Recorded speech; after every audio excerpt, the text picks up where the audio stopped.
할렐루야, 귀하고 복된 주일입니다. 예배에 나오신 존귀하신 성도님들을 주님의 이름으로 환영하고 축복합니다. 오늘도 성령께서 이 귀한 예배를 통하여 우리 가운데 예수 그리스도를 더 선명히 바라보게 하시는 은혜가 가득하기를 간절히 소망합니다. 우리 첫 찬양으로 함께 주 말씀 내 삶 비출 때라는 찬양 고백할 텐데요, 주일 예배 때는 처음 하는 찬양이지만 이 찬양의 가사가 우리 마음 가운데 깊이 묵상되어지고 고백되어지는 시간이 되었으면 좋겠습니다. 우리 함께 고백하겠습니다.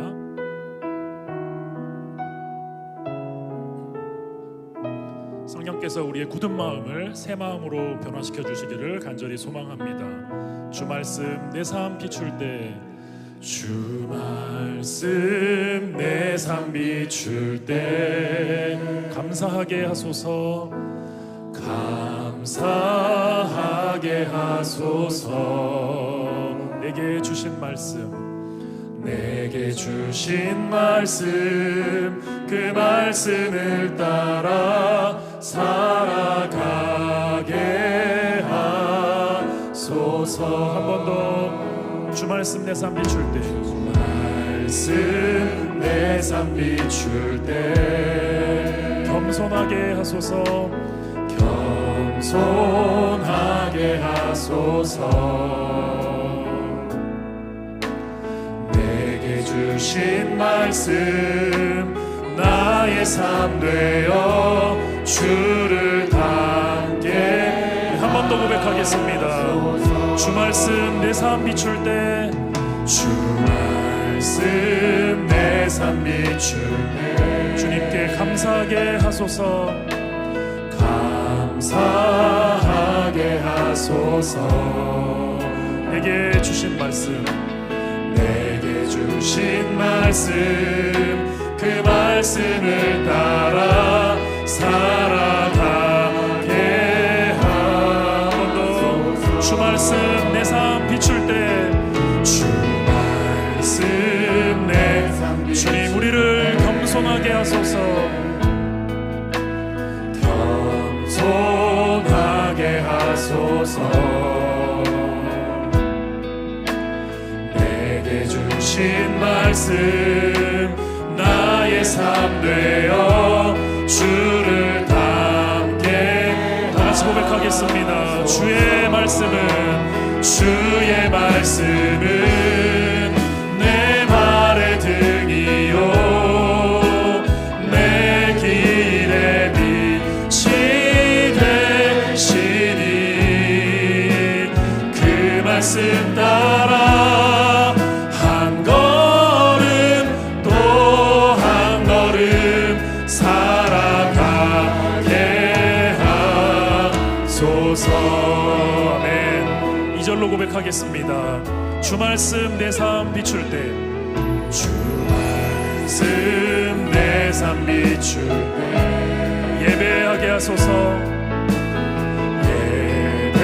예배하게 하소서. 나의 모든 삶, 나의 모든 삶 향기로운 제물 되어 예배하게. 다 같이 찬양합니다. 주님의 말씀은, 주의 말씀은 내 발의 등, 내 길의 빛이 되시니, 내 길의 빛이 되. 주님의 그 말씀 따라, 그 말씀 따라 한 걸음 또 한 걸음 살아가게. 한 번 더 고백합니다. 주의 말씀은, 주의 말씀은 내 발의 등이요 내 발의 등이요 내 길의 빛이 되시니, 그 말씀 따라 한 걸음 또 한 걸음 살아가게. 주님의 말씀을 깨닫게 하소서, 깨닫게 하소서. 나를 가르치소서, 주 말씀 떠나지 않게 하소서. 한 번 더 깨닫게 하소서, 깨닫게 하시소서. 주 말씀 떠나지 않게 하소서. 주의 말씀은 내 발의 등이요 내 길의 빛이 되시니. 그 말씀 따라 그 말씀 따라 한 걸음 또 한 걸음 살아가.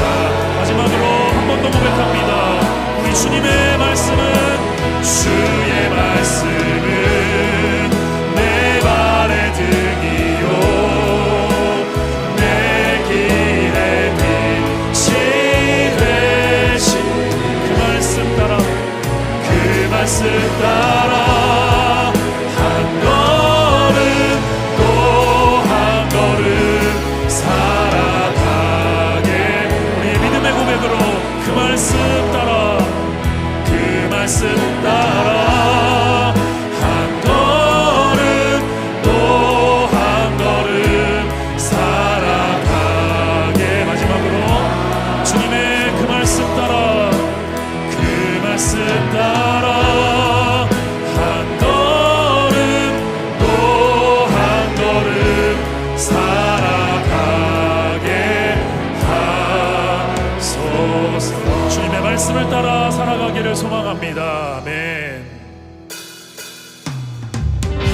우리 이 시간 우리의 능력이 되시는 구주 예수님을 찬양합니다. 예수를 나의 구주 삼고 성령과 피로써 거듭난 이 세상에서 내 영혼이 하늘의 영광 누리도다. 네. 우리 한 번 더 힘차게 고백하겠습니다. 예수를 나의 구주 삼고 성령과 피로써 거듭나니 이 세상에서 내 영혼이 하늘의 영광. 다 같이 이것이 나의 간증이요 이것이 나의 간증이요 이것이 나의 찬송이. 주님 나 사는 동안 끊임없이 구주를 찬송하리로다. 구주를 찬송하리로다.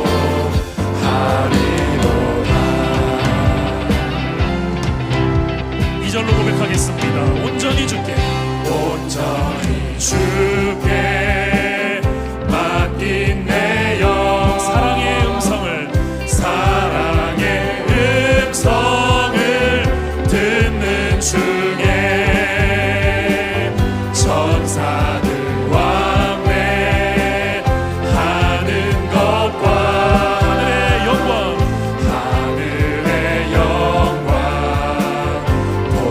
다 같이 선포합니다. 이것이 나의 간증이요 이것이 나의 간증이요 이것이 나의 찬송이. 주님이 우리의 소망이 되십니다. 나 사는 동안 끊임없이 구주를 찬송. 3절로 고백합니다. 주 안에 기쁨 누림으로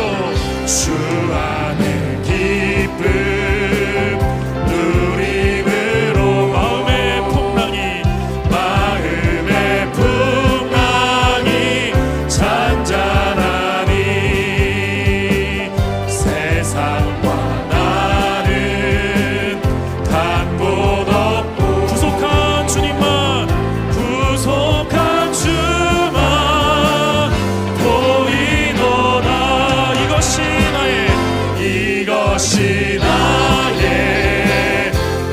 간증이요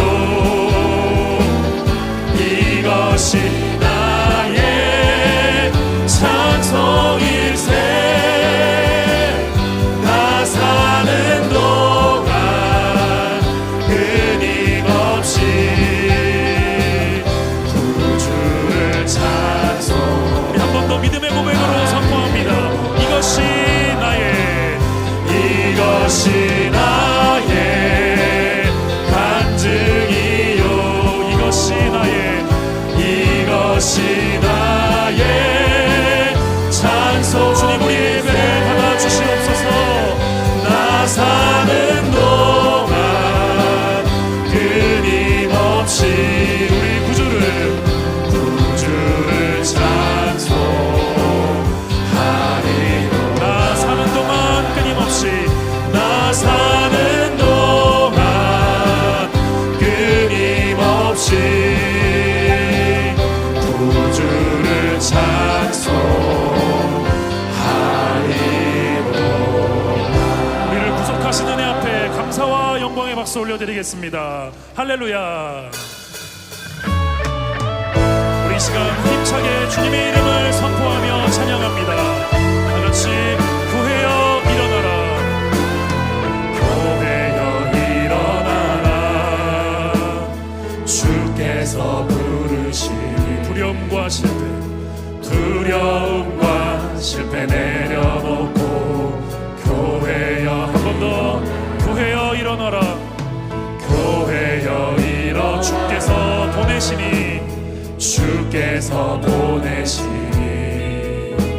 우릴 부르신 삶의 자리에서 교회여 일어 우린 세상의 빛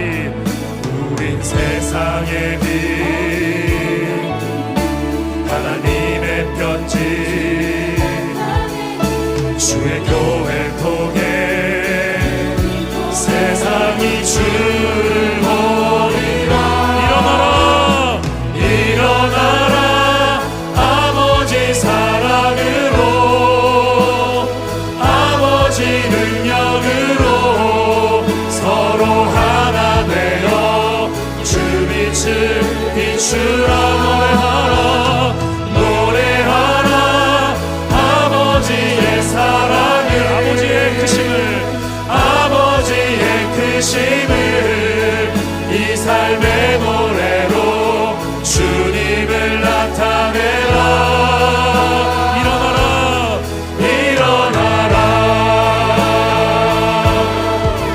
우리 처음부터 한 번 더 고백합니다. 교회여 일어나라 주께서 부르시니 두려움과 실패 내려놓고 교회여 일어나라 주께서 우리를 보내시니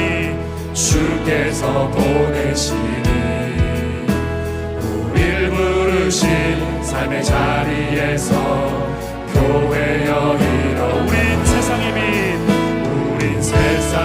빛 하나님의 편지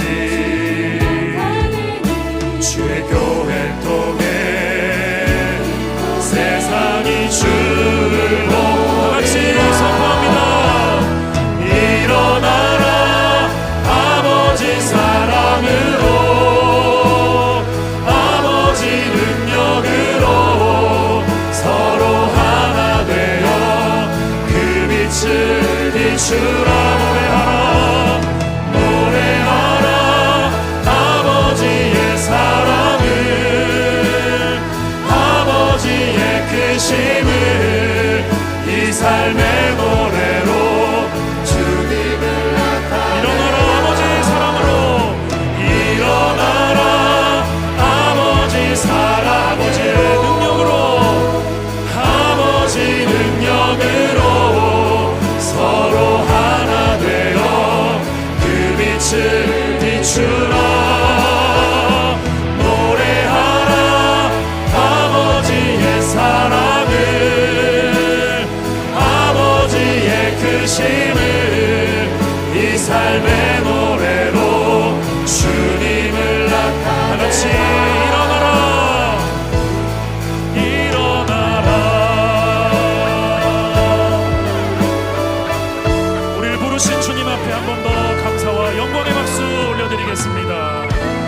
주님의 이름을 찬양합니다.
하나님은 영이시니 예배하는 자가 성령과 진리로 예배할지니라.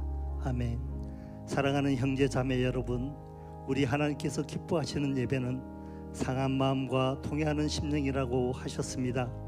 이 시간 성령께서 우리의 마음을 살피셔서 깨닫게 하여 주시는 우리의 죄와 허물을 진실한 마음으로 주님께 고백하고 참회의 기도를 드리는 시간을 갖겠습니다.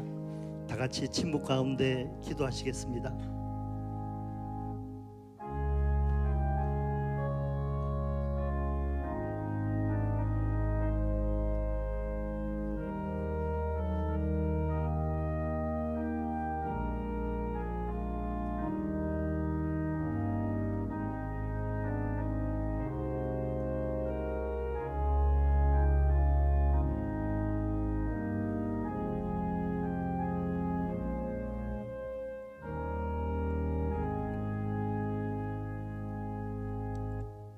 사도신경으로 신앙 고백하시겠습니다. 전능하사 천지를 만드신 하나님 아버지를 내가 믿사오며 그 외아들 우리 주 예수 그리스도를 믿사오니 이는 성령으로 잉태하사 동정녀 마리아에게 나시고 본디오 빌라도에게 고난을 받으사 십자가에 못 박혀 죽으시고 장사한 지 사흘 만에 죽은 자 가운데서 다시 살아나시며 하늘에 오르사 전능하신 하나님 우편에 앉아 계시다가 저리로서 산자와 죽은 자를 심판하러 오시리라.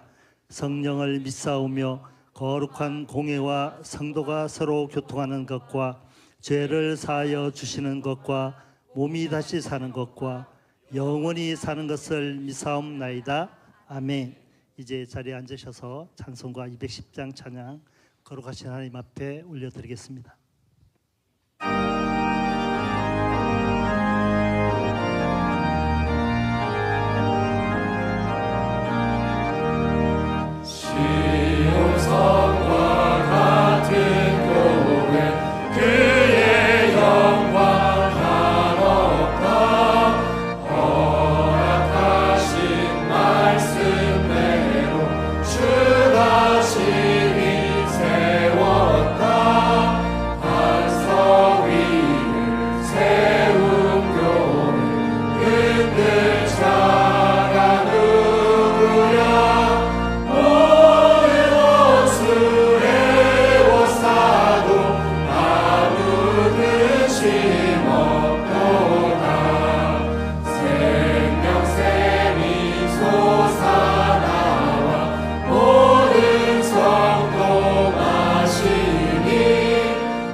지금도 살아계셔서 우리 삶의 주관자 되시는 하나님 아버지, 거룩한 주일을 맞이하여 하나님께 감사와 기쁨의 예배를 드릴 수 있도록 은혜 베풀어 주시니 감사합니다.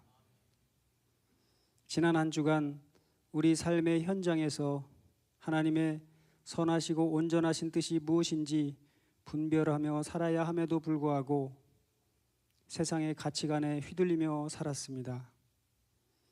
우리의 연약함을 용서하여 주시고 이 시간 생명의 말씀을 들을 때 강팍했던 마음이 깨어지고 새 마음으로 가득 채워질 수 있도록 성령님 도와주옵소서. 사랑의 하나님 아버지, 여전히 진행되고 있는 전쟁과 자연재해로 수많은 민족들이 고통 가운데 있습니다. 그들을 긍휼히 여겨주시고 그 땅 가운데 평화와 회복의 은총을 베풀어 주옵소서. 우리 한반도에도 대립과 갈등에서 벗어나게 하여 주시고 북한 땅에도 하나님을 자유롭게 찬양하며 예배드릴 수 있도록 은혜를 베풀어 주옵소서. 하나님 아버지, 공동체 안에 물질의 어려움과 육신의 질병으로 고통의 터널을 지나고 있는 성도들을 긍휼히 여겨 주옵소서. 그들의 눈물을 닦아주시고 말씀을 통해 회복의 은총을 베풀어 주옵소서. 다음 세대를 예수님의 제자로 세우기 위한 여름 성경학교와 수련회가 시작되었습니다. 참여하는 모든 학생들과 청년들이 예수님과의 인격적인 만남과 신앙의 회복을 경험할 수 있도록 은혜를 베풀어 주옵소서. 이를 위해 교사로 또한 식사와 차량 운행으로 헌신하는 동역자들을 축복하여 주시고 하나님이 주시는 지혜와 능력으로 감당할 수 있도록 도와 주옵소서. 하나님 아버지, 오늘도 하나님 나라 확장을 위해 최선을 다하시는 존귀하신 담임 목사님의 가정을 축복하여 주시고 영육 간의 강건함을 더하여 주옵소서. 이 시간 성령이 세우시고 우리가 함께 이루어가는 공동체라는 제목으로 말씀이 선포될 때 우리에게 듣는 마음을 더하여 주시고 그 말씀에 의지하여 우리의 사명을 온전히 감당할 수 있도록 도와 주옵소서. 하나님의 자녀 삼아 주신 그 놀라운 은혜에 감사드리며 예수님의 이름으로 기도드립니다. 아멘.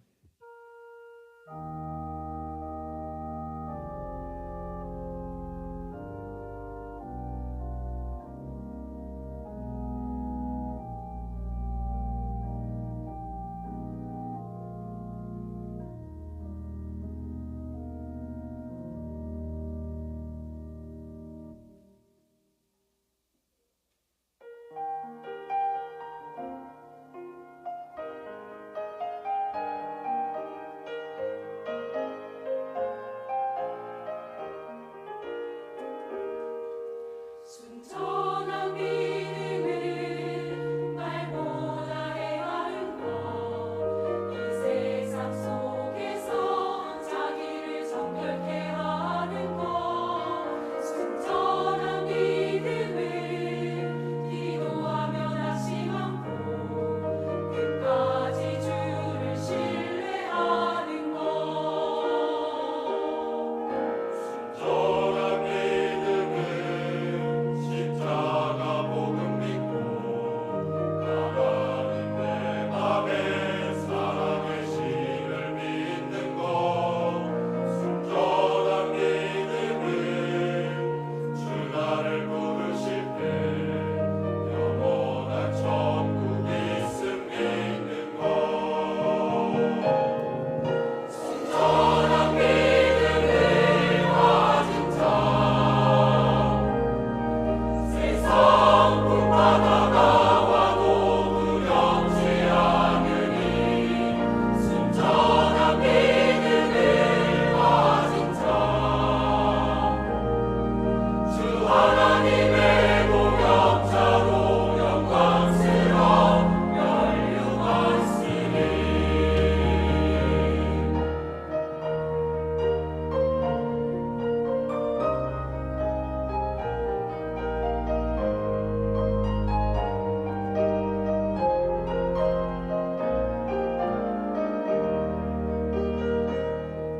순전한 믿음은 날 부르신 이곳에서 하나님 나라와 영광을 위해 사는 것.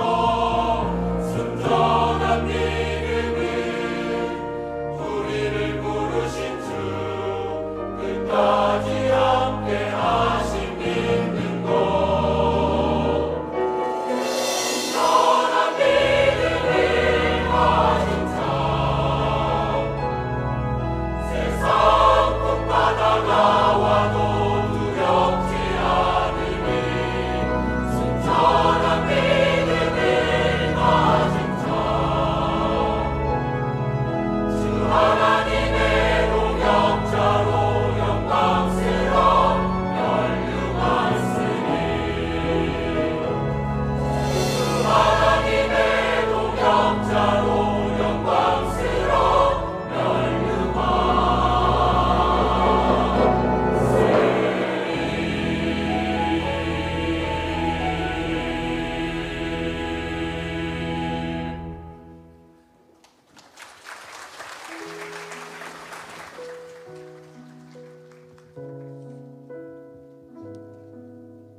귀한 찬양 감사드립니다. 오늘 새가족발을 수료하시는 14분을 소개해 드리겠습니다. 김성준님, 복창수님, 민이래님, 임혜경님, 고윤지님, 박명선님, 주연희님, 김동윤님, 김은영님, 이진엽님, 김문진님, 김봉준님, 김종진님, 천유진님, 이상 14분 우리 은혜 공동체의 가족이 되신 14분을 함께 축복하시겠습니다.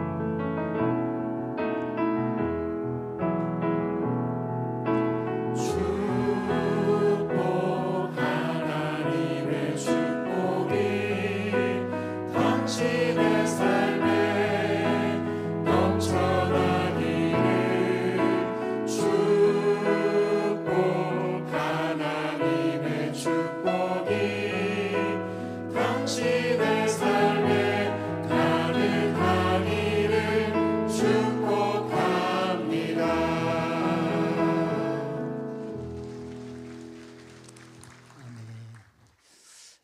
광야의 메마른 땅과 같은 우리의 굳은 마음을 새롭게 바꿔가시는 하나님의 풍성한 은혜가 우리 동역자 여러분의 삶에 가득하시기를 소망합니다.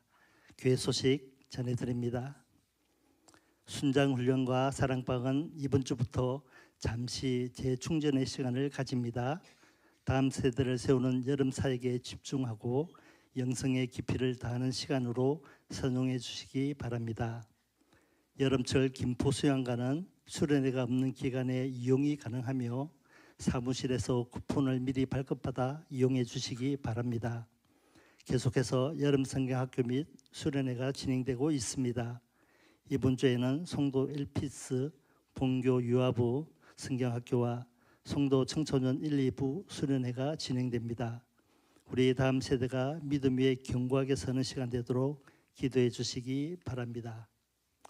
이 시간은 천정환 형제님의 봉헌 찬양과 함께 우리의 마음과 정성을 다하여 주님 앞에 봉헌하시겠습니다.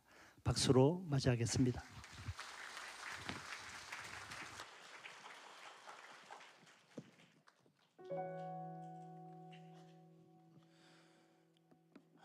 아무도 예배하지 않고 모두가 이곳을 떠나도 나는 주 앞에 서서 곧잠 잠이 주의 음성을 기다리겠네. 세상이 내게 등 돌리고 모두가 고단할 때에도 다시 오실 나의 왕 그리스도 주 오실 길을 예비하겠네. 우리가 분명히 아는 한 가지 주 날 사랑하는 것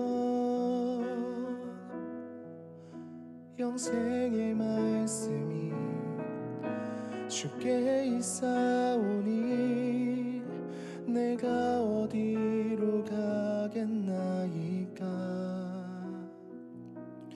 우리가 분명히 아는 한 가지 다 이루실 그 약속 마침내 오셔서 회복해 하시고 그의 영혼 다 안아주시리.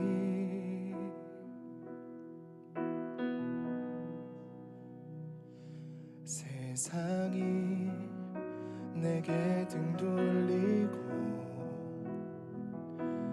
값없이 고단할 때에도 다시 오실 나의 왕 그리스도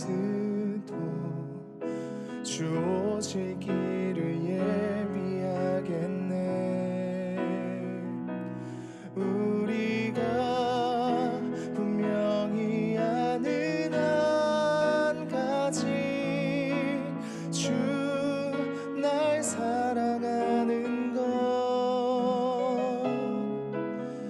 평생의 말씀이 주께 있사오니 내가 어디로 가겠나이까.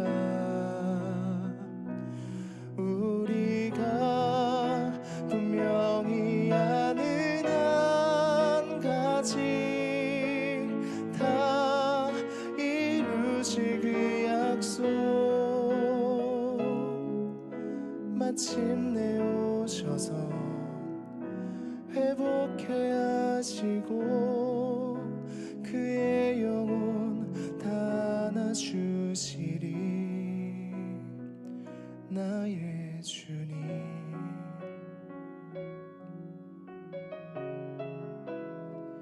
나의 주님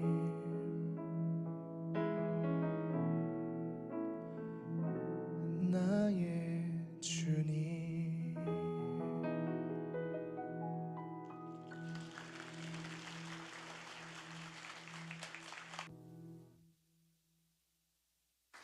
귀한 복은 찬양 감사드립니다. 이 시간은 모두 자리에 일어나셔서 하나님의 말씀을 눈으로 읽고 귀로 듣겠습니다. 사도행전 2장 41절에서부터 47절 말씀입니다. 제가 가지고 있는 성경은 신약성경 190페이지입니다. 하나님의 말씀입니다. 그 말을 받은 사람들은 세례를 받음에 이날에 신도의 수가 3,000이라 더하더라. 그들이 사도의 가르침을 받아 서로 교제하고 떡을 떼며 오로지 기도하기를 힘쓰니라. 사람마다 두려워하는데 사도들로 말미암아 기사와 표적이 많이 나타나니 믿는 사람이 다 함께 있어 모든 물건을 서로 통용하고 또 재산과 소유를 팔아 각 사람의 필요를 따라 나눠주며 날마다 마음을 같이하여 성전에 모이기를 힘쓰고 집에서 떡을 떼며 기쁨과 순전한 마음으로 음식을 먹고 하나님을 찬미하며 또 온 백성에게 칭송을 받으니 주께서 구원받는 사람을 날마다 더하게 하시니라. 아멘. 모두 자리에 앉아주시기 바랍니다. 이 시간은 말씀을 듣기에 앞서 말씀을 전하실 목사님과 예배를 위하여 하나님의 은혜를 삼아오며 우리에게 듣는 마음 허락해 주시길 간절히 기도하시겠습니다.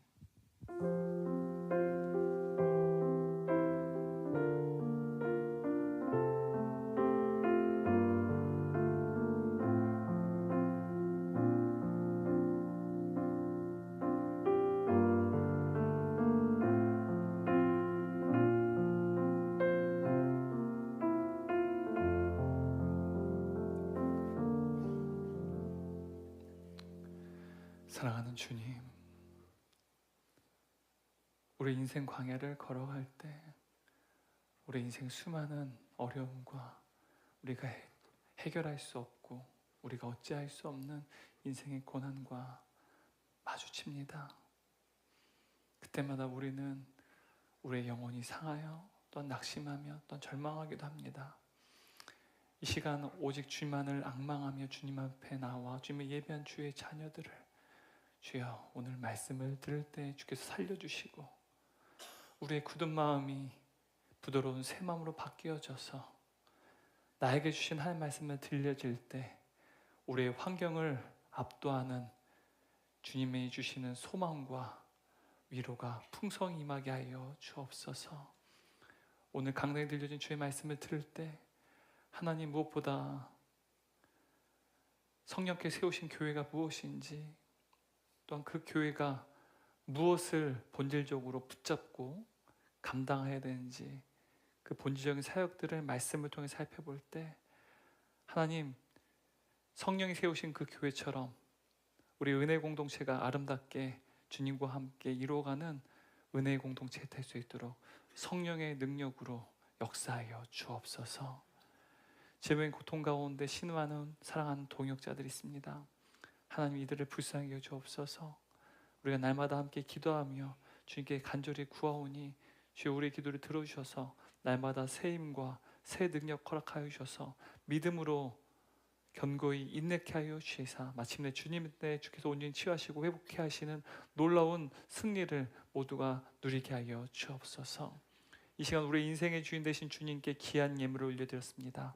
하나님 우리의 예물을 흠양하여 주옵시고 이 예물들이 주의 몸된 공동체와 다음 세대와 하나님의 나라가 확장되는데 귀하게 쓰임받게 하여 주옵소서. 경제적인 어려움 때문에 예물을 드리지 못한 사랑하는 동역자들이 있습니다. 하나님 그들을 불쌍히 여겨주시고 이 시간 예물을 드린 자 그렇지 못한 자 모두에게 가정과 생업과 사회관장과 삶의 모든 영역 가운데 그리고 사랑하는 자녀들에게 복의 복을 더하여 주옵소서.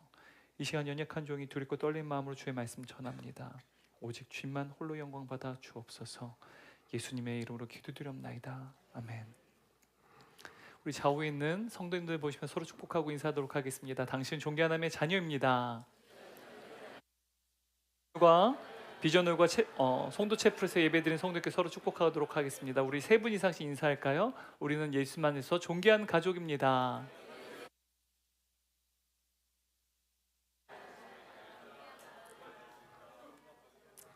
네, 감사합니다.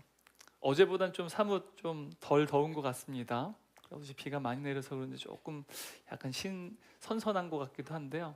하여튼 무더운 여름 건강 유의하시기 바랍니다. 오늘 함께 나눌 말씀의 제목이 무엇인가요?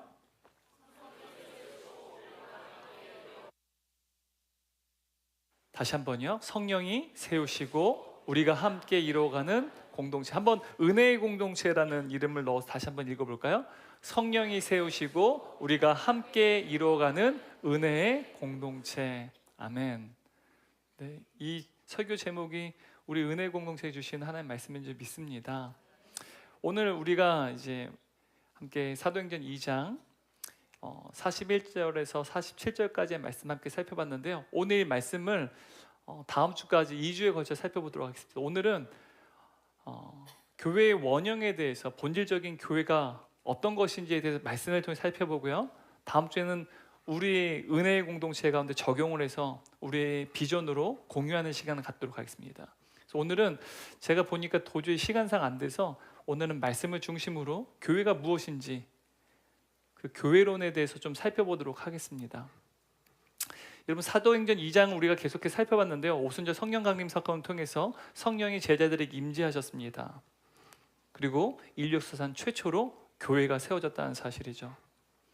우리는 초대교회라고 말하는데요. 여러분 우리가 초대교회로 돌아가야 된다는 말도 자주 사용합니다. 여러분 그 초대교회로 돌아간다고 말했을 때 오늘 우리가 사도행전 2장에서 보는 그 교회는 어떤 교회를 지칭하는 것일까요? 어떤 교회입니까? 예루살렘 교회잖아요. 네, 예루살렘 교회 아시죠? 네, 오늘 본문이 말하는 교회는 예루살렘 교회라는 사실이에요. 오늘 설교 약간 딱딱할 수도 있습니다. 네. 그래도 제가 1부 예배 때 보니까 약간 딱딱한 느낌이 있어서 염려했는데 여러분 마음을 더 잘 잡으셔서 끝까지 잘 따라오셨으면 좋겠어요. 네. 오늘 제가 뭐 유머도 없고 그냥 말씀만 나눌 텐데 그래서 더 좀 약간 마음에 부담감이 있습니다. 하지만 설교자는 하나님의 말씀을 전하는 자지 여러분 웃기는 사람이 아니잖아요. 그래서 하나님의 말씀만 잘 전달해도 성령께서 저는 일하실 줄 믿고 담대히 전하겠습니다. 아시겠죠? 네. 우리가 초대교회라 말할 때 오늘 사도행전 2장에서 말하는 초대교회는 예루살렘 교회예요. 뭐 안디옥 교회도 아니고요. 에베소 교회도 아니고요. 고린도 교회도 아닙니다. 바로 예루살렘 교회가 인류 역사상 최초의 성령께서 세우신 교회였다는 사실입니다.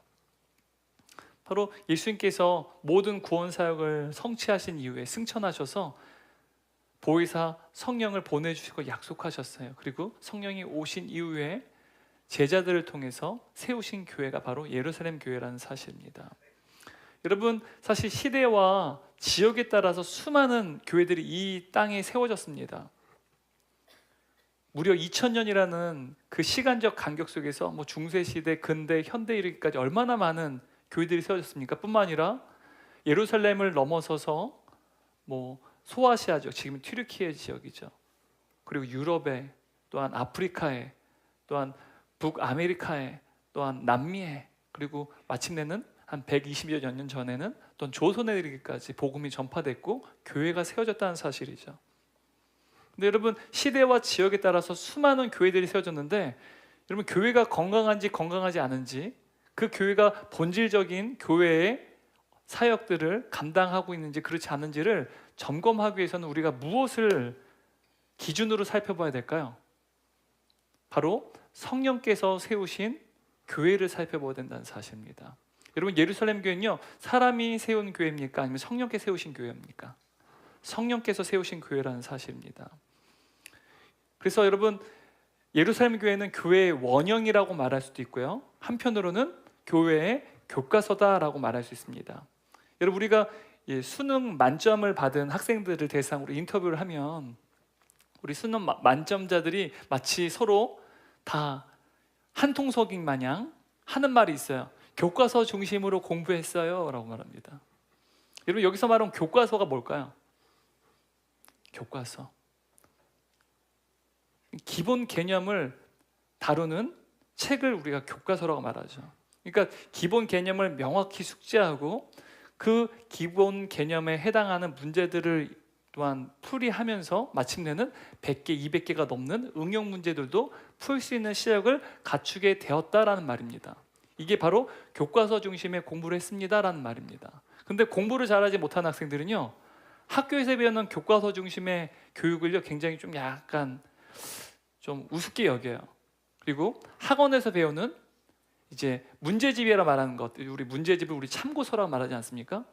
참고서 중심의 교육에 집중합니다.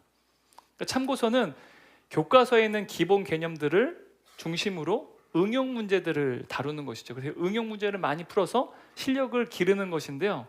여러분, 이렇게 참고서를 중심으로 문제집을 중심으로 문제를 풀이하는 습관을 가진 학생들은요, 한 번도 경험하지 못한 새로운 문제를 맞이하게 됐을 때 그 문제를 잘 풀이하는 능력을 갖추지 못한다는 사실입니다. 그래서 기본 개념을 잘 갖추는 게 너무나 중요하다는 사실이죠.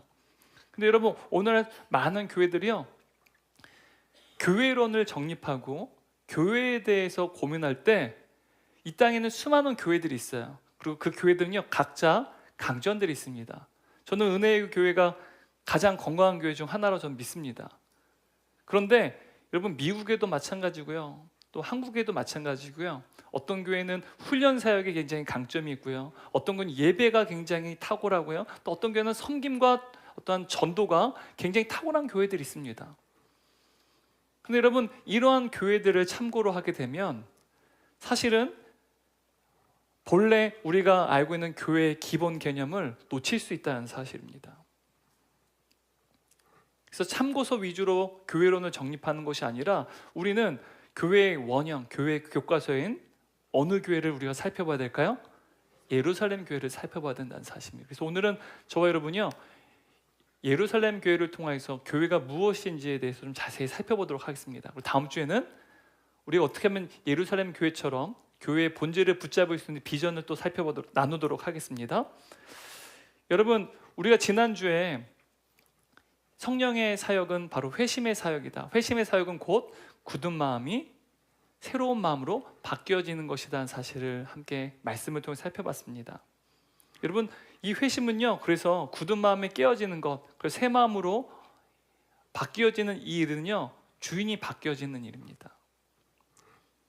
우리를 다스리는 주님께서 바로 그분이 원하시는 가치관으로 바뀌어지는 거예요. 그래서 그 결과 우리의 생각과 우리의 마음이 바뀌어지는 전인격적인 바로 성령의 역사를 바로 우리가 회심이다라고 말한다는 것을 우리가 지난주에 살펴봤습니다. 근데 여러분, 예루살렘 교회는요, 회심을 경험한 성도들의 모임이었다는 사실입니다. 앞에서 우리가 말했던 그 회심의 역사가 일어난 곳이죠. 근데 여러분, 그 회심의 역사가 한 번만 일어난 게 아니라 그 회심의 역사가 계속해서 일어나는 교회가 바로 예루살렘 교회였다는 사실입니다. 근데 여러분, 이것이 부흥입니다. 성경이 말하는 부흥은요, 단순히 숫자의 증가만 의미하는 게 아닙니다. 숫자의 증가도 있지만 그보다 더 중요한 것은 인격의 변화와 삶의 변화가 일어나는 회심의 역사, 곧 성령의 역사가 일어나는 것을 우리가 부흥이다라 말한다는 것이죠. 다시 말하면 부흥은요, 회심하는 성도들이 날마다 더해져 가는 것이 곧 사도행전이 보여주는 부흥의 원형이라는 사실입니다. 회심하는 성도들이 날마다 더해져 가는 것이요. 회심이 뭐였습니까? 주인이 바뀌어지는 것이요. 또 굳은 마음이 부드러운 마음, 새 마음으로 바뀌어지는 이러한 성령의 역사가 일어난 성도들이 날마다 더해져 가는 것이 곧 무엇이라고요?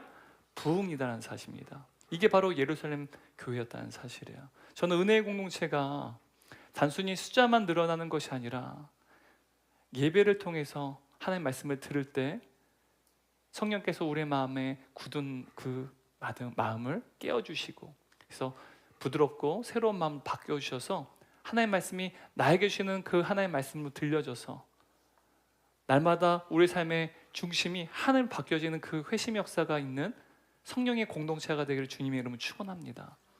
바로 그러한 성도들이 계속해 더해져 가는 것이 곧 성경이 말하는 부흥이라는 사실입니다.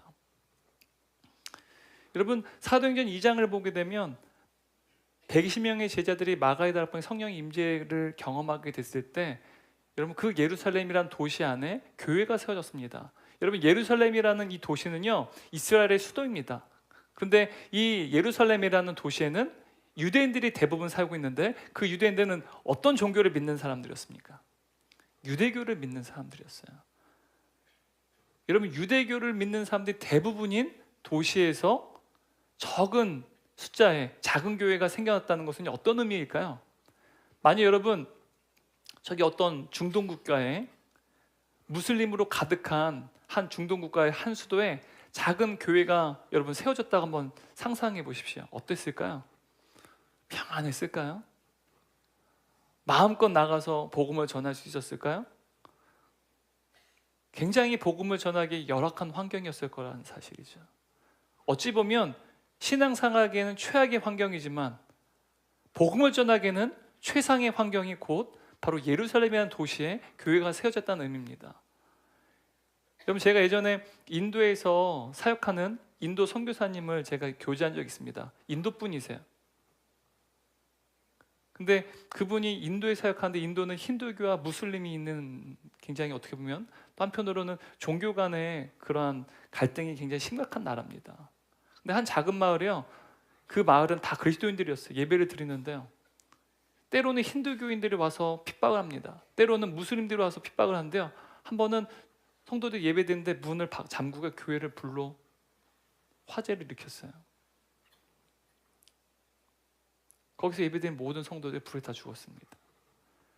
불에 탄 성도들을 시신을요, 기도해달라고 선교사님이 저한테 기도 편지를 보냈어요. 시신들이 불에 그을려진 수십여 명의 시신들이 땅에 눕혀져 있는 그 모습을 보면서요, 여러분, 이것이요 곧 예루살렘의 교회가 세워졌다는 의미였습니다. 여러분, 이들이 신앙생활한 것이 얼마나, 이들의 둘러싼 환경들이 얼마나 그들을 향해서 적대적이었을까요? 얼마나 심각한 박해와 핍박이 있었을까요? 그들이 삶을 살아갈 때는요, 신앙생활 할 때는요, 아마 그들이 겪는 삶의 도전과 또한 삶의 불이익은요, 말로 표현할 수 없었을 것입니다.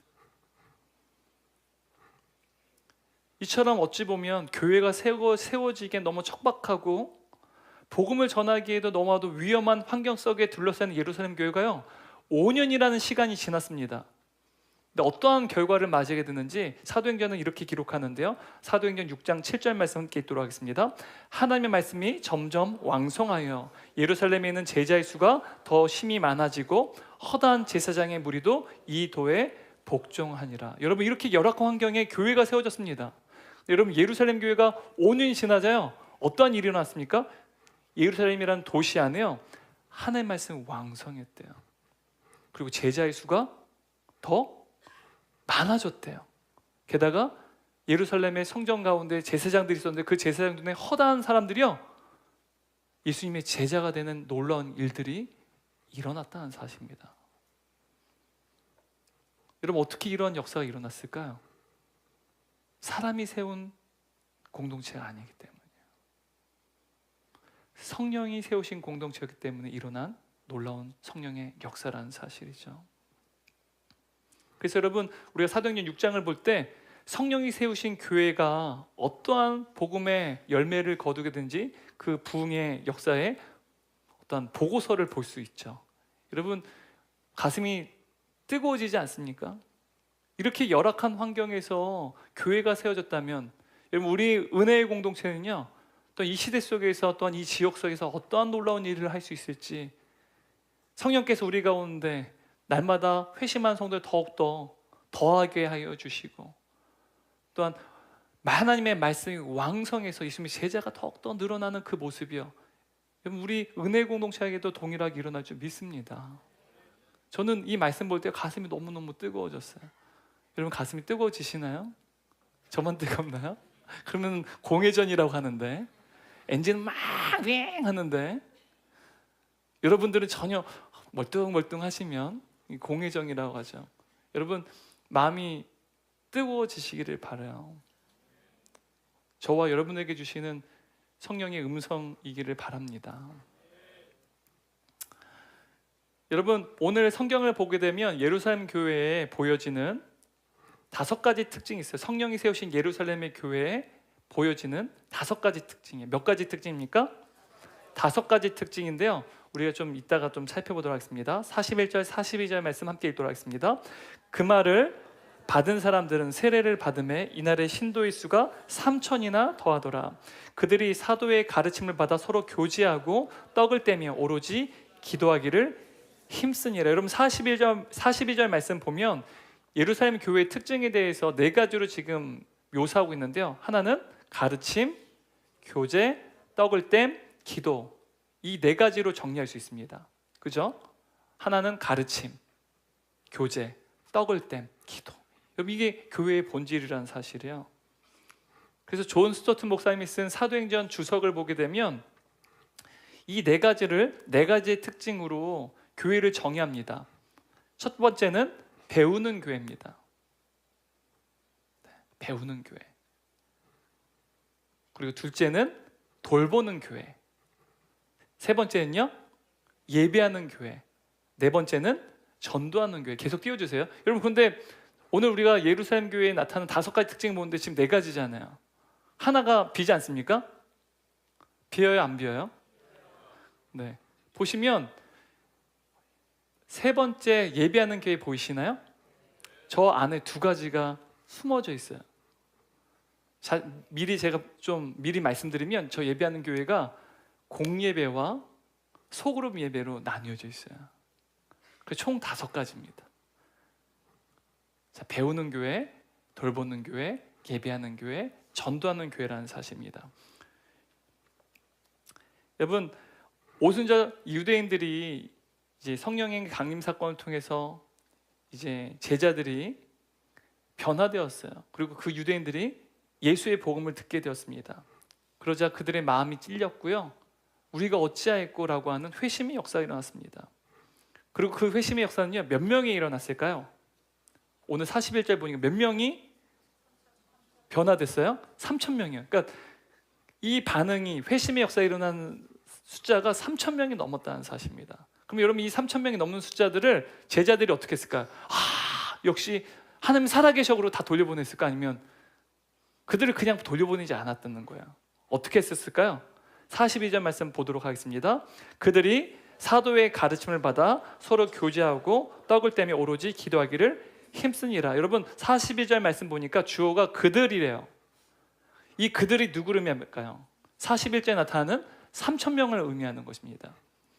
여러분 그들이요, 회심의 역사가 일어나자 제자들이, 사도들이 그들을 어떻게 했어요? 가르쳤다라는 사실입니다. 3,000명의 사람들이 사도의 가르침을 받는데 힘썼다라는 말입니다. 여러분 여기서 42절 말씀 보면 맨 끝에 동사가 힘쓰니라라고 하는 동사로 끝을 맞춥니다.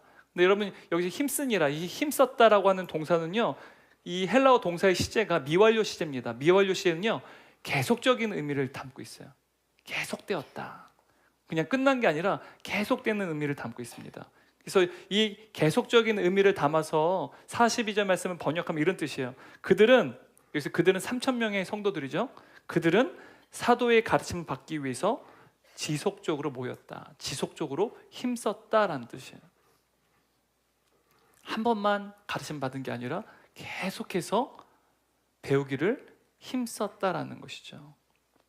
여러분 사도들은 예수님께서 부르셔서 3년의 공생애 동안 그들을 훈련시키셨습니다. 이와 동시에 오순절 성령 강림 사건을 통해 성령께서는 그들을 성경을 가르치는 교사로 사용하셨다는 사실이에요. 저도 여러분 목사지만 목사는요 가장 중요한 것은 말씀을 가르치는 교사의 역할입니다.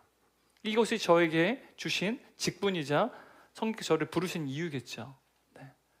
그러니까 말씀을 가르쳤다는 사실이죠. 그런데 놀라운 사실은 이 3천 명의 사람들이 계속해서 사도의 가르침을 받기 위해서 힘썼다라는 사실이에요. 그 사람들이 무려 3천 명이나 되었다는 사실이죠. 여러분 이 힘썼다라는 동사를 통해서 우리가 알 수 있는 것은요, 이 3천 명의 성도들이 얼마나 말씀을 열정적으로 배우기를 원했는지, 또한 사도의 권위를 그들이 얼마나 또한 인정했는지를 우리가 힘썼다라는 동사를 통해서 알 수 있습니다. 여러분 이들이 가르침을 받았던 목적이 무엇일까요? 가르침을 받았던 목적이요. 그리고 사도들이 이 사람들을 가르쳤던 목적이 뭘까요? 예수님의 제자로 만들어내기 위해서라는 사실을. 너희는 예수님께서 말씀하시죠. 대위임 명령이요. 너희는 가르쳐 지키게 하라. 왜요? 예수님의 제자를 만들기 위해서라는 사실입니다. 그러므로 여러분 첫 번째 예루살렘 교회의 특징은요, 가르침을 받는 교회, 즉 지속적으로 배우는 교회라는 사실이에요. 여러분 교회는 가르침을 지속적으로 받는 곳이래요. 그래서 여러분 은혜의 교회는 여러 가지 말씀을 계속해서 지속적으로 배울 수 있는, 가르침을 받는 훈련들이 있습니다. 작게는 여러분 사랑방 예배가 있고요, 또 공동체 성경 읽기도 있고요, 신구약 파노라마도 있고요, 또 우리 성서대학도 있고요, 또한 제자훈련도 있고요, 그래서 또 큐티 세미나도 있고요. 계속해서 여러분 성경을 지속적으로 배울 수 있는 그런 훈련이 있다는 사실이죠. 그리고 그 가르침을 받는 목적이 무엇입니까? 예수님의 제자가 되는 것이 주된 목적이라는 사실입니다. 근데 여러분 초대교회, 바로 예루살렘 교회를 보게 되면 성령을 임재를 경험한, 성령 충만한 사람들의 특징이요, 반지성적이지 않았다는 사실이에요. 우리가 성령의 충만한 역사가 일어나게 되면 뭔가 하나님과 직통계시를 하게 되고, 그리고 뭔가 신비한 체험과 어떤 신비한 성령의 은사를 받는 것으로 우리가 많이 생각합니다. 물론 성령께서 우리에게 그런 은사 주세요. 하지만 오늘 우리가 성경을 볼 때 성령 충만한 사람들의 모습은요, 반지성적인 모습이 아니었다는 사실, 오히려 지성적인 모습이 더 강했습니다. 왜요? 가르침을 받는 것을 계속적으로 그들이 원했다는 사실이죠. 여러분 왜 이러한 성령의 역사가 일어났을까요? 성령은 진리의 영이시기 때문에 그렇습니다. 여러분 성령께서는 철저하게 진리신 예수 그리스도를, 또한 예수 그리스도의 그 말씀을 기억하게 하세요. 그리고 그것을 각 사람 안에서 각자의 삶 가운데 적용하고 순종할 수 있도록 돕는 분이 바로 성령님이라는 사실을. 그래서 성령님은 우리가 진리의 영이시다라고 말합니다. 다시 말하면 여러분 초대교회에서 성령 충만한 사람은 성령님께 직통 계시를 받고 하나님과 직접 소통하는 사람이 아니라 겸손히 사도들에게 지속적으로 가르침을 받는 사람이었다는 사실입니다. 여러분 지금 이 시간에도 가르침을 받고 있지 않습니까? 하나님의 말씀에 대한 가르침을 받고 있어요. 근데 여러분 이것이 지속적으로 우리 주일 예배만이 아니라 여러분 삶 가운데 계속해서 개인 말씀 묵상을 통해서 더 말씀을 듣고 지속적으로 성령님을 통해 말씀을 가르침을 받는 삶을 살아가야 된다는 사실입니다. 이게 바로 여러분 성령 충만한 사람들의 특징이고, 또한 성령 충만한 교회의 또한 특징이라는 사실입니다. 근데 여러분 성령 충만해서 사도들에게 지속적으로 배운 이 사람들의 특징이 또 무엇일까요? 43절 말씀 읽도록 하겠습니다. 사람마다 두려워하는데 사도들로 말미암아 기사와 표적이 많이 나타나니. 여러분 여기서 이 두려워하다라고 하는 헬라어 동사의 시제도요, 미완료 시제입니다. 계속적인 의미를 담고 있는 거예요. 계속 두려워했다는 것입니다. 무엇을 두려워하는 것일까요? 사도들을 두려워한 것일까요? 아니면 하나님을 두려워한 것일까요? 네? 하나님을 두려워했다는 사실입니다. 여러분 성경에서 하나님을 두려워한다는 말을요, 경외라는 용어를 씁니다. 경외요.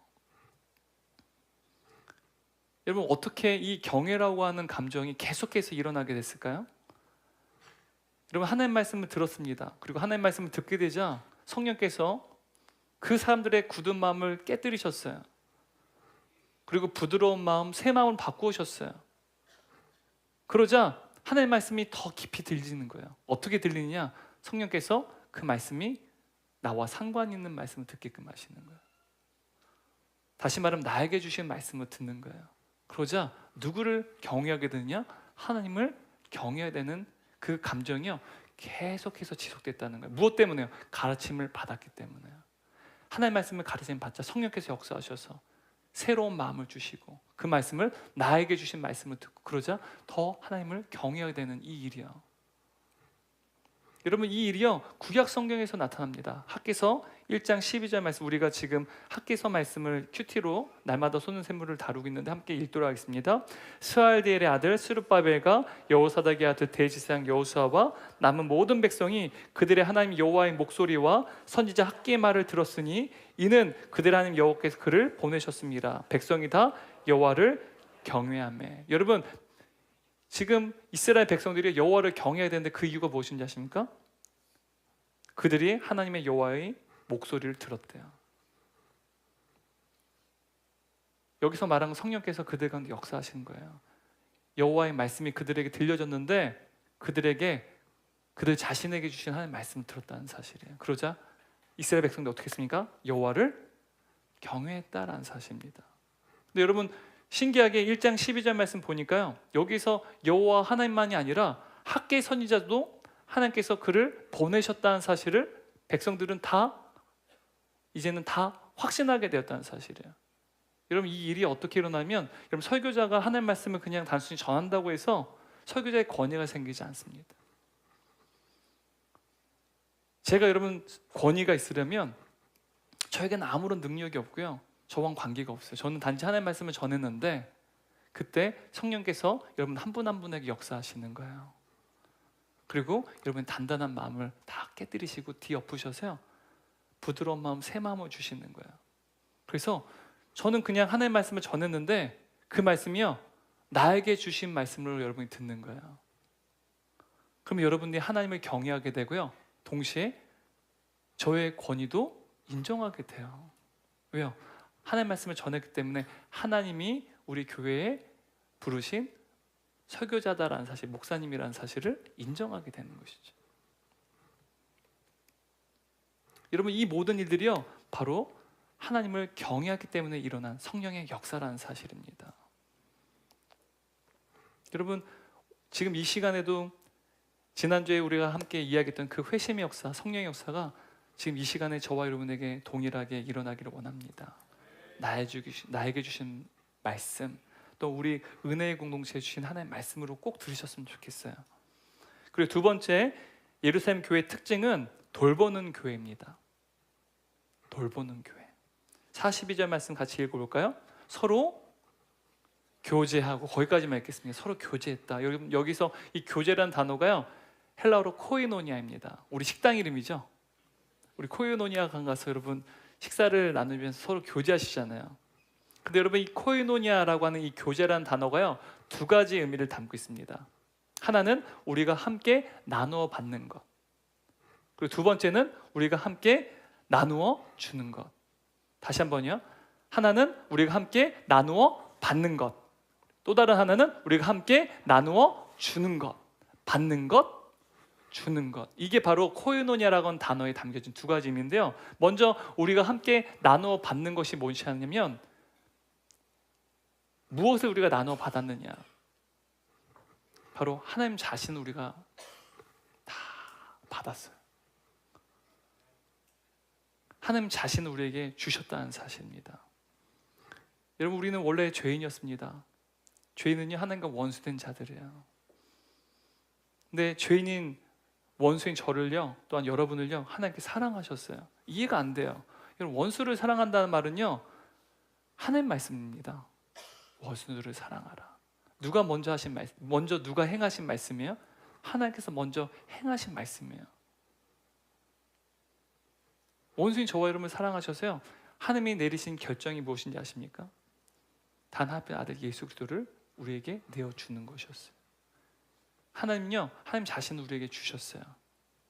원수인 저와 여러분을 구원하시기 위해서 예수님 십자가에서 우리를 대신하여 우리 죄를 다 대속하여 주셨기 때문에 그가 우리가 하나님과 그 깨어진 관계가 회복하게 되었다는 사실이죠. 이것이 먼저 우리가 나누어 받은 것입니다. 교제야. 바로 예수님의 십자가의 대속의 은혜로 말미암아 우리와 하나님과의 관계가 회복되었어요. 교제가 다시 회복되었다는 사실입니다. 그러므로 여러분, 이 교제의 원형은요, 하나님이에요. 또한 여러분, 이 교제의 원형 또한 하나님 자체이시기도 하십니다. 왜냐하면 하나님은요, 성부, 성자, 성령 하나님이세요.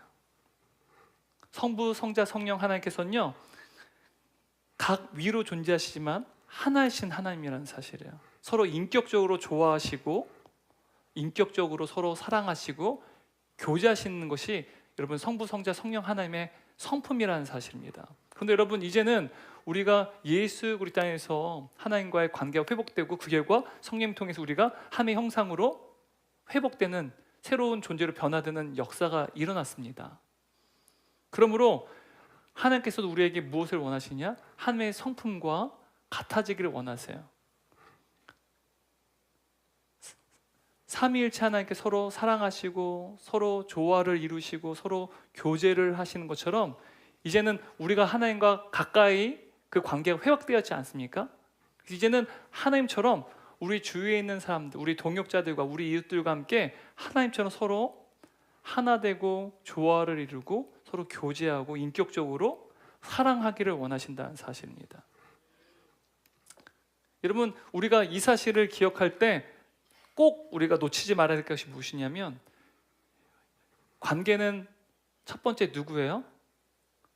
하나님이 자기 자신 우리에게 주신 것을 의미하는 거예요.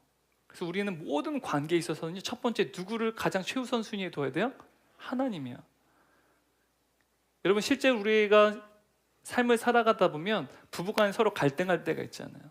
혹은 뭐 직장 생활할 때도 누군가 또한 공동체 안에서 갈등을 일으킬 때가 있습니다. 그러면 우리는 그 관계를, 그 갈등을 해결하는 데 많이 에너지를 쏟습니다. 근데 여러분, 그 관계를 회복하는 데 먼저 노력하는 게 아니에요. 우리가 관계가 다 문제가 발생하는 일은요, 사실은 첫 번째 본질적으로는 하나님과의 관계가 무너졌기 때문에 그래요. 하나님과의 관계가 무너지잖아요. 부부간의 관계도 무너집니다. 하나님과의 관계가 무너지면 대인관계도 무너집니다. 왜요? 사랑하는 일에 실패. 왜? 하나님이 사랑이시기 때문에 그래요. 그래서 여러분, 대인관계가 문제가 생기면 먼저 대신관계가 우리에게 더 중요하다는 사실이에요. 대신관계를 통해서 대인관계가 다 원활해지는 것입니다. 왜요? 그 관계, 교제는 바로 하나님께서 우리에게 다 나누어 주신 것, 자기 자신이 주신 것, 그래서 우리와 함께 교제를 주신 것, 이것이 바로 첫 번째 우리의 관계, 교제이기 때문에 그렇습니다. 그래서 여러분, 다른 하나가 이 코이노니아, 교제라는 단어가 또 우리가 함께 나누어 받는 것이 있으면 뭐죠? 나누어 주는 것이요. 그래서 우리가 받는 것뿐만 아니라 여기서 주는 것을 말하는 거야. 첫 번째 우리가 나누어 받는 것은 하나님 편에서 우리에게 주신 것이고요. 이제는 하나님께서 주셨기 때문에 그 관계가 온전히 회복됐기 때문에 이제는 우리의 수평적인 관계 속에서 나누어 주는 것으로 확장되는 것이죠. 바로 성경은 우리가 나누어 주는 것에 대한 구체적인 묘사를 이렇게 자세히 설명하는데요. 44절 45절 말씀 함께 읽겠습니다. 믿는 사람이 다 함께 있어 모든 물건을 서로 통용하고 또 재산과 소유를 팔아 각 사람의 필요를 따라 나눠주며. 여러분, 우리가 이 44절 45절 말씀 볼 때마다 이 모습은요, 많은 사람들에게 있어서 유토피아를 꿈꾸게 합니다. 역사적으로요, 인류는 이러한 유토피아, 이상적인 사회를 꿈꿨어요. 인위적으로 이러한 사회를 만들기를 원했다는 사실입니다. 여러분, 마르크스가 만든 공산주의가 이와 같지 않아요? 인위적으로 이러한 사회를 만든 거예요. 그런데 여러분, 인간이 인위적으로 만든 그 사회는요, 성공했습니까? 실패했습니까? 네, 우린 그 사실을 가까이서 북한을 통해서 볼 수 있지 않습니까?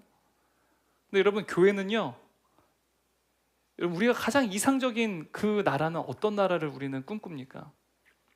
하나님의 나라를 꿈꾸죠. 주의 나라. 여러분, 그래서 우리가 마라나타, 속히 주께서 오시기를 우리가 늘 소망하지 않습니까? 저만 소망하나요? 전혀 반응을 안 하셔가지고.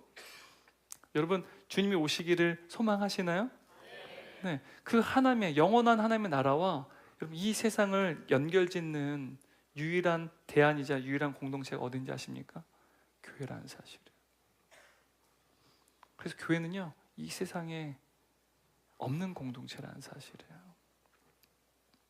근데 여러분, 이러한 아름다운 교제,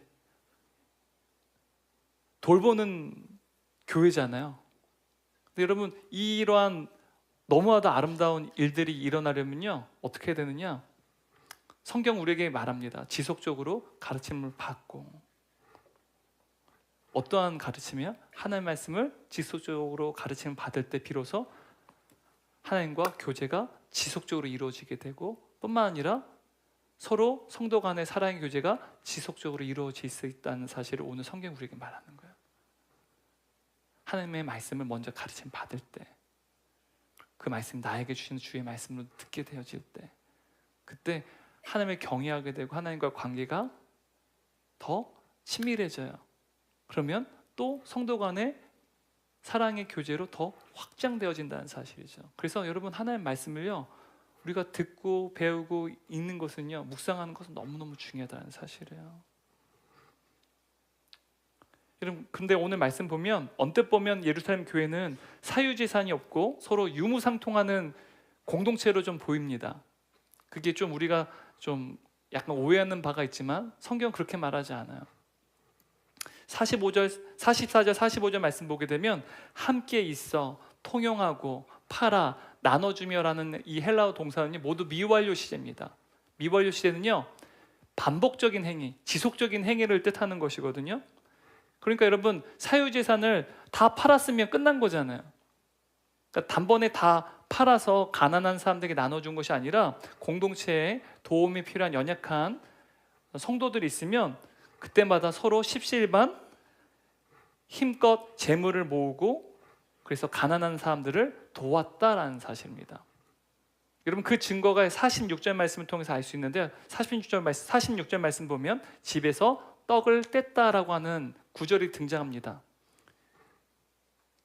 여러분, 만일 사유재산을 다 처분해가지고 서로 물건을 통용하는 그러한 신앙생활을 나눴다면 여러분, 집에서 떡을 떼는 일이 가능할까요? 불가능할까요? 학자들은 말합니다. 그러니까 사유재산이 있었다라는 사실, 제가 주장하는 게 아닙니다. 그러니까 사유재산의 가장 중요한 것 중에 하나가 부동산 아니겠어요? 집이지 않습니까? 집. 그러니까 여전히 예루살렘 교회 성도들은요, 자신의 소유가 있었다는 사실이에요. 여러분, 실제적으로도 3,000명의 성도들이 예수를 믿게 됐는데 마가의 다락방에는 한 100여 명, 한 200명 정도밖에 모일 수 없는 공간입니다. 그럼 3,000명이 어떻게 예배를 드렸을까요? 여러분, 우리 교회도 3,000명 예배를 드리지 못해, 한 번에는요. 그래서 1부 예배, 2부 예배, 3부 예배, 4부 예배 다 나눠지는 거 아니겠습니까?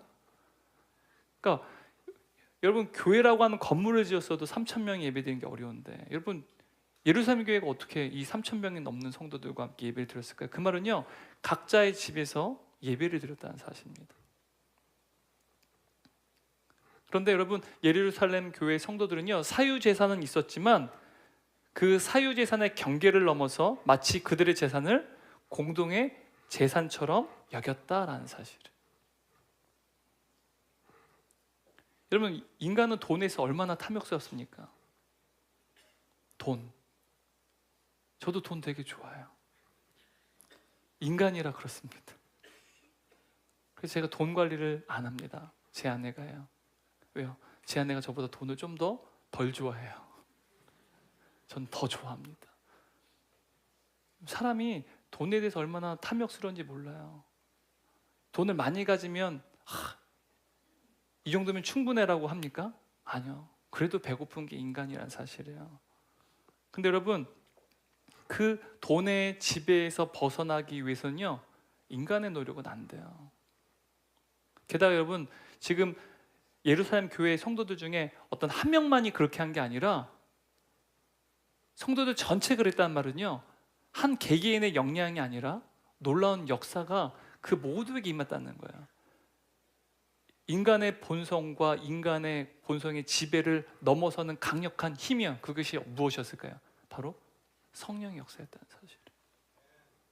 성령의 역사를 말미암아 사유재산이지만 마치 공동의 재산처럼 여겼다는 사실. 이처럼 예루살렘 교회 성도들은요, 서로 교제와 돌봄을 통해서 예수 안에서 진짜 가족이 되었고 영적인 혈육 관계가 되었다는 사실이에요. 그 증거가요, 물질의 공유를 통해서 증명되었다는 사실이죠. 그런데 여러분, 이 교제와 돌봄은요, 일시적인 게 아니었습니다. 계속적인 것이었다는 사실이에요. 그래서 42절 말씀 보게 되면 서로 교제하고라는 이 문장 끝에 힘쓰다는 동사가 등장해요. 이 힘쓰다는 의미가 미완료 시제로 계속적인 의미를 담고 있어요. 그러니까 서로 지속적으로 교제하기를 힘썼다, 돌보고 자신의 사유재산조차 공동의 재산으로 여겼다라는 의미입니다. 그러면 여러분, 교회의 존재 방식은요, 교제, 바로 돌봄을 통해서 나타난다는 사실이에요. 너무 중요한 본질적인 교회의 모습입니다. 우리와 하나님과의 교제가 바로 예배로 나타납니다. 그리고 성도의 교제가 나눔과 섬김으로 나타나요. 그리고 우리와 세상과의 교제가 바로 전도와 선교로 나타난다는 사실입니다. 이것이 여러분 교회의 모습이에요. 교회는 반드시 우리가 하나님께 받았어요. 또한 우리가 또한 받은 것을 주는 것, 이게 바로 교제라는 사실이고 돌봄이라는 사실이죠. 저는 우리 은혜의 공동체가 더더욱 이 교제와 돌봄의 교회로 더욱더 확장되어 가기를 저는 원합니다. 성령께서 이 놀라운 일들을 이루실 줄 믿습니다. 이것을 우리가 다음 주 좀 더 살펴보도록 할 거예요. 그리고 세 번째, 예루살렘 교회의 특징은 예배하는 공동체예요. 근데 그 예배가요, 공예배와 어떤 예배요? 소그룹 예배로 나뉘어진다는 사실이죠. 42절 말씀 읽겠습니다. 떡을 떼며 오로지 기도하기를 힘쓰니라. 여러분, 여기서 떡을 뗀다는 말은요, 1차적으로는 예수님의 살과 피를 나누는 성찬을 의미합니다. 이와 동시에 예배를 다 마치고 나면 성도가 식사교제를 나누는데요, 바로 그 식사교제를 애찬이라고 말합니다. 성찬은요, 거룩한 음식이라는 뜻이고요, 애찬은 사랑의 음식이라는 거예요. 먼저 하나님께 예배를 통해 거룩한 음식을 서로 기념하고 주님의 우리를 향한 십자가의 죽으심을 감사하면서, 그리고 예배를 마친 다음에는 그 포도주와 또한 빵으로 함께 성도들이 식탁교제를 나눴다는 사실이죠. 그러니까 이것은 통틀어서 예배를 의미하는 거예요. 예루살렘 교회는 예배하는 교회였다는 사실이에요. 게다가 여러분, 기도하기를 힘썼다라고 할 때 여러분, 이 기도라는 단어도요, 단수 명사가 아니라 복수 명사입니다. 기도 드리라는 뜻이에요. 여러분, 초대교회 성도들이 얼마나 열정적으로 또한 그들이 지속적으로 기도했는지 모릅니다. 성령이 오시기 전에 마가의 다락방 120명의 제자들이 기도했어요. 그런데 성령이 오신 이후에는 회심받은 3,000명이 넘는 성도들이요, 지속적으로 기도했다는 사실입니다. 근데 여러분, 기도의 행위는요, 하나님과 친밀한 교제이기도 하지만 예배의 중심이기도 하다는 사실이죠. 여기서 말하는 이 기도는요, 기도 드리라고 했잖아요. 개인의 기도가 아니라 기도회였고 기도 예배였다는 사실입니다. 날마다 기도하기를 힘썼어요. 여러분, 우리 은혜 공동체도요, 개인 기도도 있지만 날마다 새벽 예배가 있습니다. 기도 예배가 있다는 사실이죠. 또한 중보 기도를 통해서 우리 동역자들을 위해서 끊임없이 24시간 일주일 내내 기도를 이어간다는 사실이에요. 여러분, 이 기도들이요, 바로 예배라는 사실이죠. 그러므로 여러분, 성경을 보면 초대교회 예배는요, 두 가지 예배가 보여요. 하나는 공식적인 예배, 바로 우리가 드리는 이 주일 예배를 공예배라고 말합니다. 그래서 또 하나 비공식적인 예배가 있는데요, 여러분 46절 말씀 같이 읽어볼까요? 날마다 마음을 같이하여 성전에 모이기를 힘쓰고 집에서 떡을 떼며 기쁨과 순전한 마음으로 음식을 먹고. 여러분, 날마다 성전에 모이기도 했지만 또 집에서 어떻게 했대요? 날마다 떡을 떼며 기쁨과 순전한 마음으로 음식을 먹었대요. 이 말은 예배를 드렸다라는 사실이에요. 초대교회 성도들은요, 예루살렘 교회 성도들은 주중에도 평일에도 같이 집에서 모인 거예요. 비공식적으로 자발적으로 모였다는 사실이죠. 주일에는 공예배로 하나님께 예배드리고 주중에는 소그룹 예배로 흩어져서 또 예배를 드렸다는 사실입니다. 여러분, 우리가 사랑방 예배를 통해서 예배를 드리는 거 너무너무 중요해요. 왜요? 이게 교회의 본질적인 요소라는 사실입니다. 예배는 공예배도 있지만 또 비공식적인 예배, 소그룹 예배도 있다는 사실이에요. 그래서 같이 예배 드리면서 또 말씀도 나누지만 또 같이 간식이나 식사도 같이 나누지 않습니까? 우리 사랑방 예배 말이죠. 혹시 우리 교회에 처음 오신 우리 성도님들 계신다면 꼭 사랑방 예배 들어가시기 바랍니다. 여러분, 이것이 교회의 본질이라는 사실이죠. 다시 말해 초대교회는요, 공식적인 예배와 비공식적인 예배, 바로 소그룹 예배를 모두 포함하고 있다는 사실입니다. 그리고 네 번째, 예루살렘 교회의 특징은요, 전도하는 공동체였다는 사실이에요. 여러분, 47절 말씀 보게 되면 전도했다라는 직접적인 표현 나와 있지 않지만, 여러분, 오순절 성령 강림 사건을 통해서 120명의 제자들이 어떻게 했습니까? 그들이요, 예수의 복음을 전하지 않고는 견딜 수가 없는 거예요. 왜요? 예수님의 부활의 증인들이었기 때문에. 증인은 또 다른 한편으로 순교자입니다. 그만큼 예수의 복음을 전하지 않고는 견딜 수 없었다는 사실이죠. 그러자 여러분, 3,000명이라고 하는 많은 사람들이 예수님을 영접하게 된 회심의 역사였다는 사실이에요. 그런데 이 일이요, 한 번만 일어나고 끝난 게 아니라 계속해서 더해져 갔다는 사실입니다. 여러분, 47절 말씀 읽겠습니다. 하나님을 찬미하며 온 백성에게 친송을 받으니 주께서 구원받는 사람을 날마다 더하게 하시니라. 여러분, 예루살렘 교회는요, 구원받는 사람이 날마다 더해져 갔다는 거예요. 그 말은 예루살렘 교회는 전도하는 공동체였다는 거예요. 여러분, 여기서 더하다는 헬라어 시제도요, 미완료 시제입니다. 계속 더해졌다라는 의미예요. 근데 여러분, 42절, 47절까지의 말씀을 살펴봤는데, 여러분 42절, 47절에 나타나는 모든 동사들이요, 헬라어로 시제가 미완료 시제예요. 그냥 3,000명이 회심하는 사건을 그냥 끝난 게 아니라 예루살렘 교회가 지속되는 가운데 계속해서 더해져 갔다는 사실입니다. 그러니까 성령 충만한 교회는요, 굳은 마음이 새 마음으로 바뀌어지는 이 회심의 역사가 계속해서 일어나고 날마다 회심한 성도가 더해지는 성령의 역사가 지속된다는 사실입니다. 이게 예루살렘 교회였어요. 이게 곧 성령 충만한 교회라는 사실이에요. 회심한 성도가 날마다 더해져 가는 것입니다. 바로 성경에 말하는 부흥이죠. 여러분, 예루살렘 교회는 날마다 예배했고요, 날마다 교제했고, 날마다 섬기고 돌보았고, 날마다 가르침받아 예수님의 제자로 만들었고, 날마다 전도하며 맡겨진 사역들을 감당했다는 사실입니다. 저는 우리 은혜의 공동체가 날마다 예배의 감격이 넘치는 교회, 날마다 말씀의 가르침 받아 예수님의 제자로 세워지는 교회, 그리고 날마다 서로 교제하며 가독 공동체로 일어나는 교회, 날마다 영혼을 돌보 지역사회와 민족을 섬기는 교회가 되어지고 뿐만 아니라 날마다 구령의 열정 가지고 전도하는 교회가 되기를 주님의 이름으로 축원합니다. 여러분, 결론이에요. 여러분, 우리가 사도행전 2장 살펴봤어요. 그리스도인들은요, 성전이 아니라 집에서 모였고 집에서 예배를 드렸어요. 여러분, 유대인 관점에 봤을 때 교회가 아닌, 성전이 아닌 집에서 예배드리는 것은요, 너무나 충격적이고 파격적인 일입니다. 이것은 하나님께서 거룩하신 하나님의 집, 바로 성전이 아닌 세속적인 인간의 집으로 이동하셨다는 것을 의미하기 때문에 그래요. 너무나도 거룩한 성전이 세속적인 인간의 집으로 바뀌어졌다는 거예요. 근데 여러분, 이거 어디서 많이 본 것 같지 않습니까?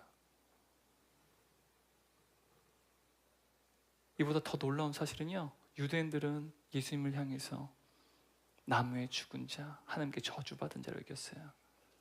근데 그 예수님께서 하늘 보좌를 버리시고 근본 하나님의 본체시나 그 하나님과 동등됨을 여기지 아니하시고 오히려 자기를 비워 종의 형체로 인간의 몸으로 이 땅에 오셨습니다. 근데 여러분, 그 예수님께서, 하나님은 그를 만물의 으뜸이 되게 하시고 교회의 머리가 되게끔 하셨다는 사실이에요. 여러분, 우리 예수님이요, 교회의 머리이심을 믿습니다. 이전이나 지금이나 앞으로 미래에도 동일한 교회의 머리이신 줄 믿습니다. 여러분, 예루살렘 교회의 머리가 누구셨어요? 예수님이셨어요. 근데 여러분, 오늘날 우리 은혜의 공동체의 머리는 또 누구세요? 예수님이라는 사실이에요. 여러분, 그 예수님이 우리의 교회의 머리가 되신다면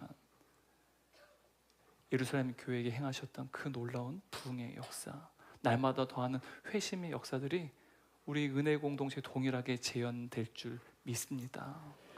우리 안에 계신 성령님, 또 우리 은혜 공동체에 계신 성령님을 통해서 우리가 함께 날마다 감격 가운데 주님을 예배하고, 날마다 가르침을 받아 하나님의 말씀을 통하여 예수님의 제자로 세워지고, 날마다 사랑방 예배를 통해 서로 교제하고, 날마다 영혼을 돌보며 지역사회와 민족을 섬기고, 날마다 영혼 구령에 열정 가지고 세상 가운데 복음을 전하고 전도하는 교회가 되는 우리 은혜 공동체가 되기를 주님의 이름으로 축원합니다. 우리 다 함께 일어나셔서 오늘 말씀을 묵상하는 가운데 주님, 예루살렘 교회 가운데 행하신 이 놀라운 일들을 우리에게도 행하게 하여 주옵소서. 우리 은혜 공동체 가운데도 주님 성령의 놀라운 역사가 임하게 하여 주옵소서라는 간절한 바람을 담아서 이 찬양 우리 주님께 올려드리겠습니다. 성령의 새바람, 성령의 새바람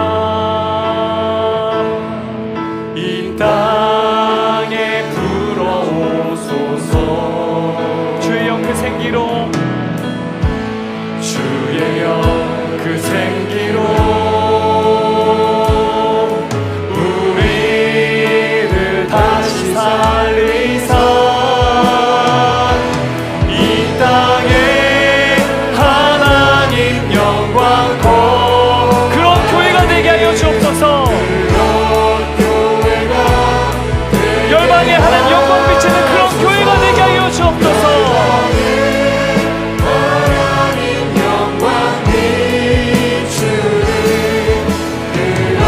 다시 한번 전방으로 고백합니다.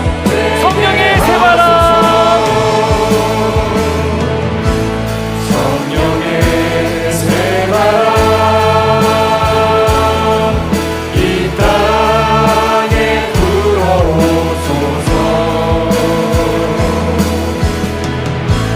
주의 영 그 생기로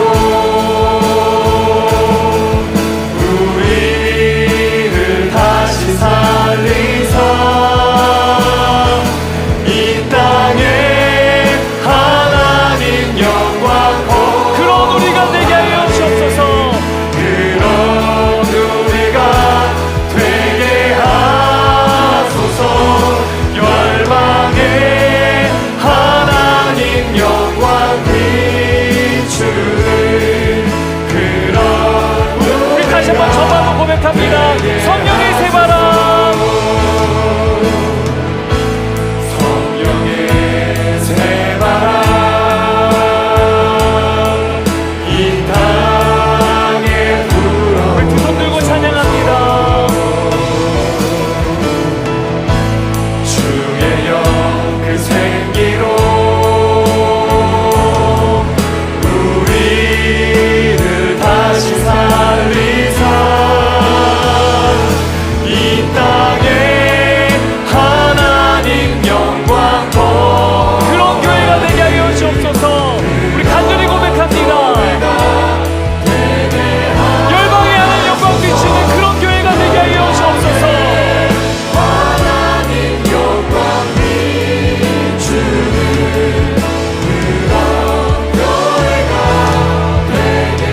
그런 교회가 되게 하여 주옵소서.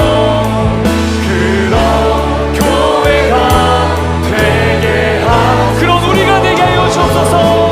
그런 우리가 되게 하소서.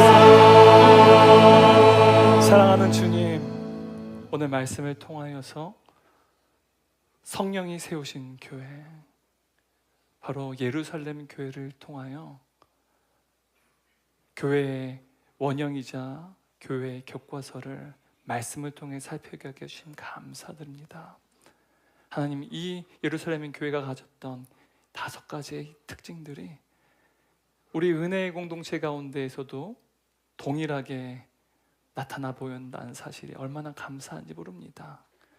그 교회의 본질을 끝까지 붙잡고 날마다 회심한 성도가 더하는 성령 역사가 일어나는 은혜 공동체가 될 수 있도록 주님 일하여 주옵소서. 언제나 주님께서 기뻐하시고 주목하시는 교회, 바로 우리 교회가 되기도 하시고, 또한 이곳에서 신앙생활하는 모든 권속들과 성도들의 삶과 생업의 현장 가운데 놀랍도록 부어지는 성령의 역사와 부흥의 역사가 임하게 하여 주옵소서. 이제는 우리 영원히 사랑하시고 우리와 함께 하시며 우리 영원 지키고 보호하시는 성부 하나님의 크신 은혜와 우리 사랑을 이 땅에 오시고 우리 외에 십자가에 죽으신 말미암아 우리를 하나님의 자녀로 삼아주시고 여전히 우리 은혜교회 머리가 되오신 성자 예수님의 한없인 사랑과 이제는 우리 안에 내주하셔서 우리를 알고 언제나 날마다 회심의 마음을 품게 하시고 또한 우리 은혜교회가 더욱더 날마다 더하는 교회로 성장할 수 있도록 부흥의 역사를 이루시는 성령 하나님의 내주하심과 교통하심이 오늘 예배들 모든 성도들과 사랑하는 동역자들 그리고 다음 세대 머리 위에 지금부터 영원토록 함께 계시기를 간절히 축원합니다. 아멘.